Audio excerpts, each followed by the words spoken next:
नमस्कार दोस्तों, मेरा ये वीडियो मेरे एक सब्सक्राइबर मिस्टर विक्रम के सवालों का जवाब देने के लिए है। तो सबसे पहले मैं उन्हें ब्रश के बारे में बता देना चाहता हूँ। यहाँ 2 ब्रश हैं। ये 8 नंबर ब्रश है लॉन्ग हेयर, और ये 10 नंबर का ब्रश है स्मॉल हेयर। ठीक है। तो ये जो ब्रश हैं ये नॉर्मली ये जो दुकान में मिलते हैं प्लास्टिक के, ये प्लास्टिक के नहीं है, ये एक अलग किस्म के एक गिलहरी के पूंछ के बाल के बने होते हैं। ये देखिए, ध्यान से देखिए। तो इस ऐसा ही ब्रश आपको लेना है 8 नंबर। ठीक है, 8 नंबर का इस तरीके का ब्रश आप देख लीजिए ध्यान से। इसके हेयर को देखिए ध्यान से, और लिखने के बाद इसे अच्छी तरह से कम 2 बार साफ तेल से अवश्य धोएं, नहीं तो इन जगहों में रंग जम जाता है, जिससे ये हार्ड हो जाता है, फिर ये लिखने लायक नहीं रह जाता। इसलिए हमेशा इस क्षेत्र में बालों को ये अच्छी तरह से धो के, और कपड़े से तो हरगिज ना पोंछें धोने के बाद, उसको वैसे ही छोड़ दें।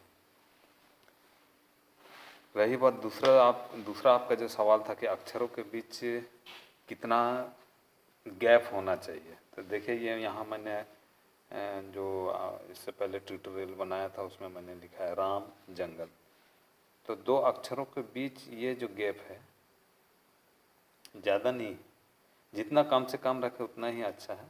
1/2 mm, आधा सेंटीमीटर, आधा सेंटीमीटर से ज़्यादा नहीं होना चाहिए। और ये आपका बोर्ड के जगह पर भी निर्भर करता है, हो सकता है आप इसको बढ़ा भी सकते हैं, लेकिन जितना कम से कम रखेंगे उतना ही अच्छा है। और 2 शब्दों के बीच में 1 सेंटीमीटर से लेकर 1 इंच तक आप गैप रख सकते हैं। ठीक है, अब हम ब्रश के बारे में बताते हैं। और आपने पूछा था कि आ और हर्षई लिखने में आपको दिक्कतें आ रही है, तो इसको भी मैं लिख के दिखाऊंगा। तो सबसे पहले ब्रश के बारे में जान लेते हैं, ब्रश चलाने के तरीके के बारे में। ये मैंने एक बोर्ड लिया है, इसे यहाँ पर रख देता हूँ ताकि आपको देखने में सुविधा हो। ब्रश को जब हम ऐसे चलाते हैं तो ये सीधा कहलाता है, सीधा। फिर ऐसा, तिरछा कह सकते हैं, आड़ा कह सकते हैं, कुछ भी कह सकते हैं। तो मैं रंग निकाल के से लिख के दिखाता हूँ आपको। तो ये रंग है रेड कलर। जब ब्रश को हम ऐसे चलाएंगे तो ये मोटा लिखाएगा, जब ब्रश को हम ऐसे तिरछा चलाएंगे तो ये पतला लिखाएगा। तो ये सीधा ब्रश हो गया, ये तिरछा ब्रश हो गया। तो अब आ में क्या हुआ, क्या किया गया है, ये सीधा ब्रश ऐसा चला है, फिर तिरछा हुआ, फिर सीधा हो गया है, फिर तिरछा, सीधा, फिर तिरछा। तो आइए एक बार हम करके देखते हैं।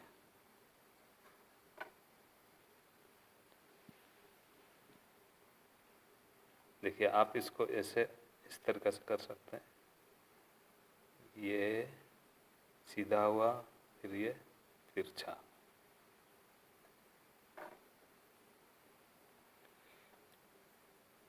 फिर ये तिरछा से चालू करके फिर सीधा।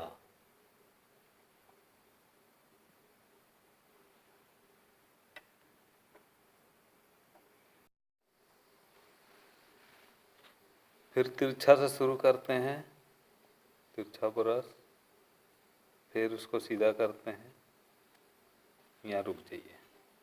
अब यहाँ से तिरछा से लेकर ये नीचे मिला दीजिए।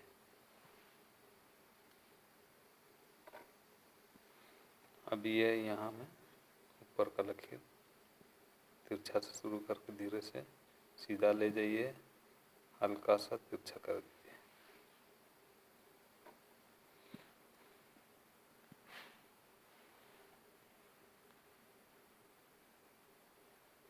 अब यहाँ में सीधा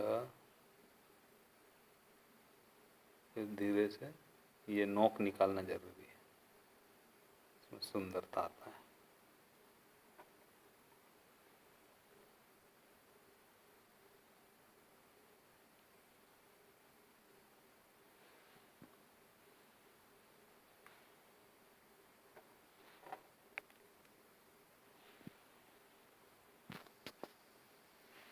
यह मैंने इस तरीक़े से लिखा था, अब मैं दूसरा तरीक़ा से लिख के दिखाता हूँ। इसको इधर से लीजिए, ऐसा,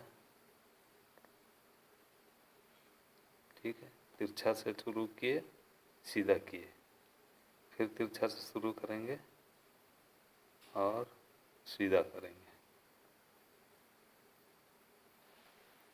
ठीक है। फिर हम तिरछा से शुरू करेंगे, उसको सीधा करेंगे, फिर तिरछा से ये लकीर को मिला देंगे।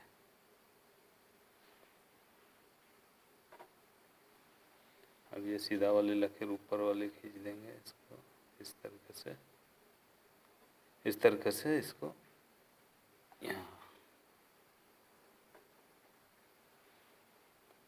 यहाँ से लकीर करेंगे, सीधा सीधा ब्रश,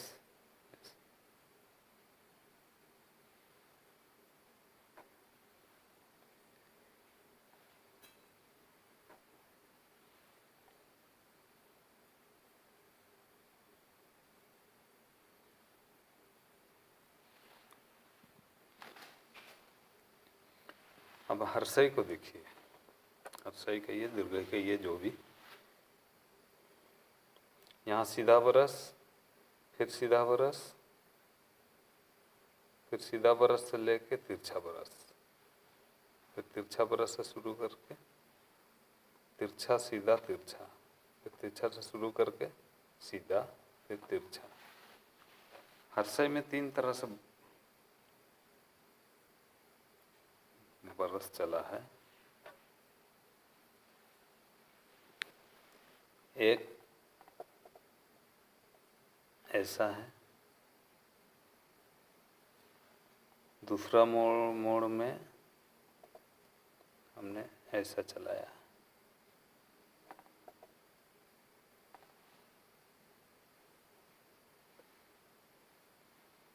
तीसरा मोड़ में मैंने चलाया है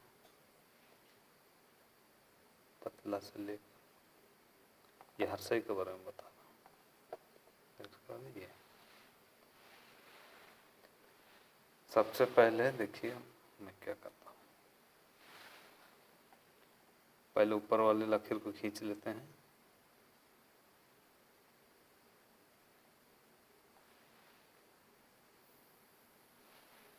उसके बाद ये सीधा सीधा।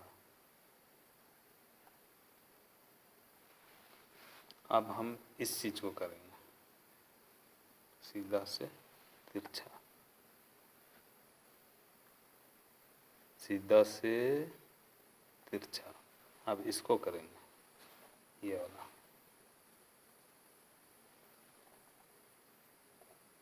ऐसे, ये, अब ये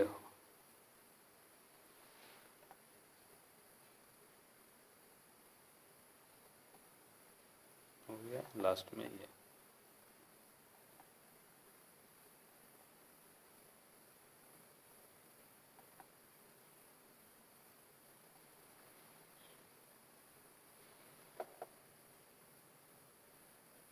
ये आशा है विक्रम जी आपको आपके सवालों का जवाब मिल गया होगा। तो ये निरंतर प्रयास करने वाली चीज़ें हैं, इसलिए लगातार प्रयास करते रहिए तो ये आपका एक ना एक बार धीरे धीरे हाथ बैठ जाएगा, ऐसा कोई दिक्कत नहीं है। आप कोशिश कीजिए। धन्यवाद।